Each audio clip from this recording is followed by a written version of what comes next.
We are 3 weeks from Election Day and early voting getting underway in Georgia today, just 6 days from early voting in person beginning across much of Northeast Florida. But today will go down in Jacksonville history for another reason, and it's because NFL owners are expected, and I think the writing is on the wall here, that they will approve the $1.4 billion Stadium of the Future deal and the lease agreement that keeps the Jaguars in Jacksonville for another 30 years.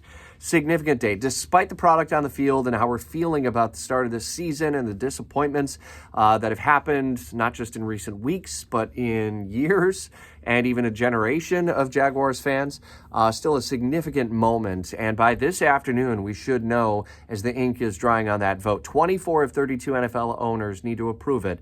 We are on top of the story from multiple angles, of course, here at home and overseas in London, where Brent Martineau continues to report out some of the storylines. Now, the Jaguars ownership group, Shad Khan, Mark Lamping, the team president, are not actually flying back to the States for that meeting. They're actually going to attend virtually, Brent says.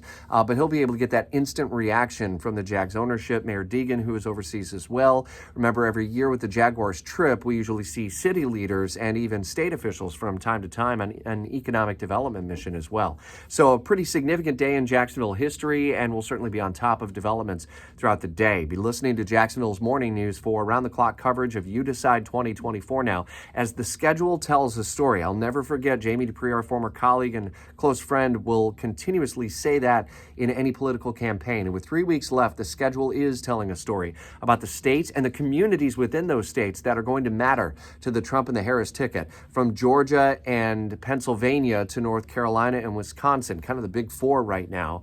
We are on top of those storylines throughout Jacksonville's Morning News and continuing coverage at WOKV.com.